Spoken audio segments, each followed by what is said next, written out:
Mesmo com habeas corpus, ex-governador Wilson Witzel deve comparecer hoje à CPI. A informação completa de Brasília com Levi Guimarães. A CPI da Covid no Senado espera ouvir hoje o ex-governador do Rio de Janeiro, Wilson Witzel. Ele é suspeito de ter se beneficiado de um esquema de corrupção na Secretaria de Saúde do Estado, o que resultou num impeachment. Witzel conseguiu com o ministro Nunes Marques, do STF, um habeas corpus que dá a ele o direito de ficar calado, de não assumir o compromisso de dizer a verdade, estar acompanhado de um advogado e até de não comparecer. Mesmo assim, o ex-governador pretende prestar o depoimento. O senador Marcos Rogério, do DEM, acredita que a oitiva de Wilson Witzel pode revelar fatos importantes. Que venha a CPI, enfrente os fatos, enfrente os questionamentos e fale a verdade. Agora, as investigações realmente chegaram aonde deveriam chegar? Ou ainda há fatos a serem apurados? Ainda há situações a serem reveladas? Eu acho que o depoimento do ex-governador Witzel é um depoimento importante e que pode lançar luz a outros fatos que, de repente, ainda estejam em curso. Já o vice-presidente da comissão, o senador Randolfo Rodrigues, da Rede, pretende explorar outro aspecto da gestão de Wilson Witzel no Rio de Janeiro. O senhor Witzel alega que ele foi vítima de perseguições políticas. Nós queremos saber que perseguições foram estas e a partir de que momento vieram essas perseguições e o porquê dessas perseguições. Ele terá uma oportunidade única, inclusive, de se defender das acusações que ele sofre nessa comissão parlamentar de inquérito. Nesta terça-feira, quem prestou depoimento foi o ex-secretário de Saúde do Amazonas, Marcelo Campelo. Ele contradisse o ex-ministro da Saúde, Eduardo Pazuello, e afirmou ter relatado a crise do oxigênio no dia 7 de janeiro. Campelo confirma que 3 dias depois teve uma reunião presencial com o ex-ministro. No entanto, na comunicação anterior, por telefone, o general negou que tivesse tratado sobre o colapso do insumo em Manaus. Os senadores tentaram confrontar as datas de quando o Amazonas comunicou ao governo federal sobre a falta de oxigênio. Eu estou perguntando diretamente o seguinte: o ministro mentiu ao dizer que não foi informado no dia 7? É isso que eu estou querendo saber. Nessa óbvia contradição do seu depoimento com o depoimento dele. Eu fiz uma ligação para o ministro informando a necessidade de logística para trazer oxigênio de Belém e ele pediu para entrar em contato com o CMA, que já estava pré-autorizado, e isso foi feito. Então não é verdade o que ele falou, não é isso? A verdade é o fato que eu liguei para ele naquela data, no dia 7. No final de dezembro para o início de janeiro, é que houve uma explosão de contaminação, que hoje nós olhando para trás, nós verificamos uma forte influência da variante P1, que não era nem conhecida naquele momento. O ex-secretário Marcelo Campelo explica que do dia 7 para o dia 14 de janeiro, a demanda por oxigênio aumentou em 14 vezes. Segundo ele, a empresa White Martins pediu para que fosse suspensa a ativação de leitos de UTI. Então, nós relatamos que aproximadamente teríamos capacidade de implantar mais 150 leitos de UTI e aproximadamente 250 leitos clínicos na capital de Manaus. Esse era o plano. Ele anotou, pediu para que nós não ativássemos mais nenhum leito de UTI até o sinal da empresa fornecedora de que poderia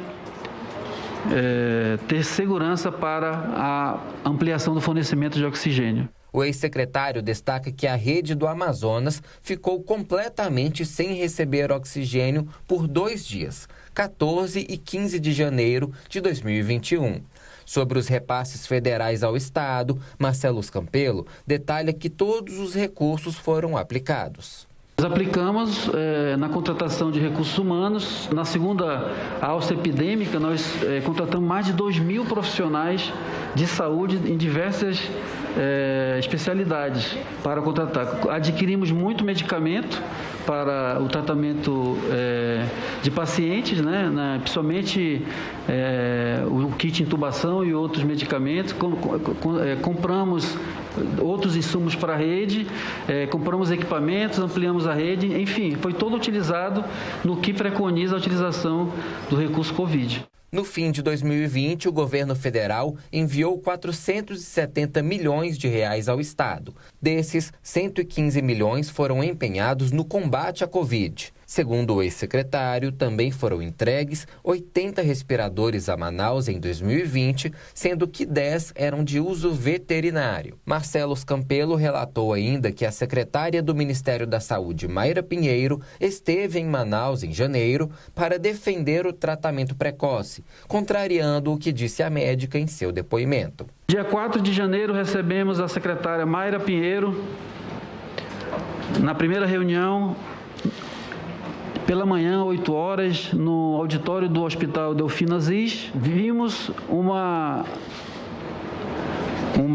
ênfase da doutora Mayra Pinheiro em relação ao tratamento precoce e disponibilização de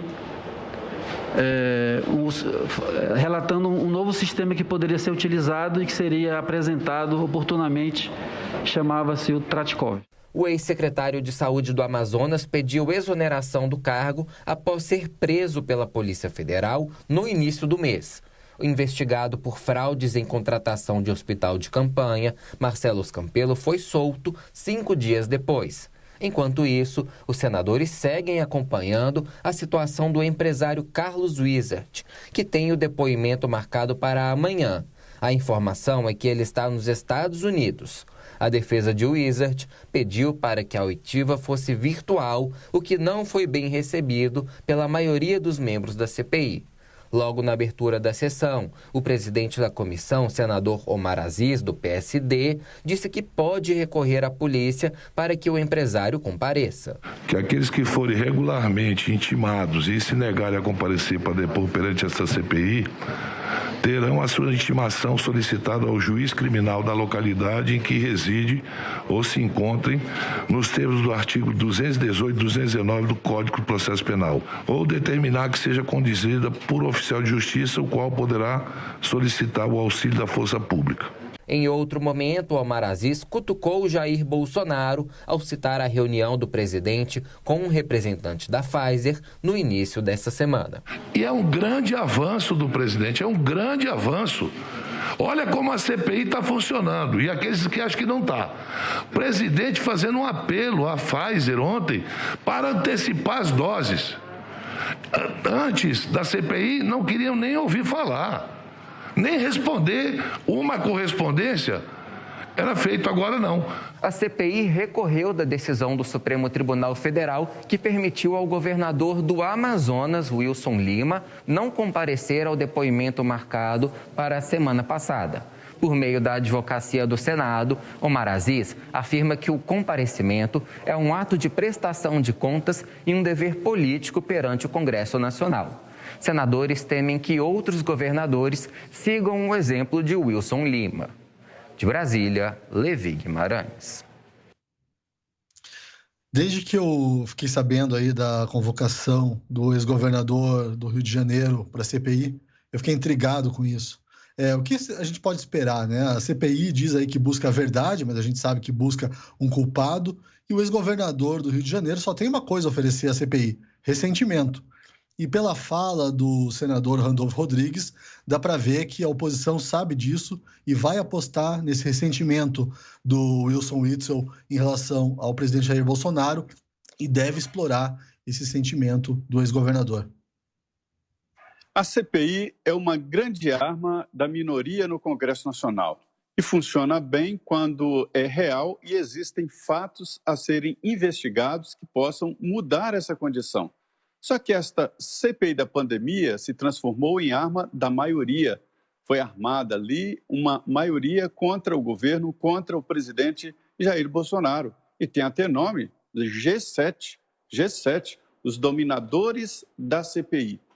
Ontem, o ex-secretário de Saúde do Amazonas deu uma aula de incompetência e irresponsabilidade.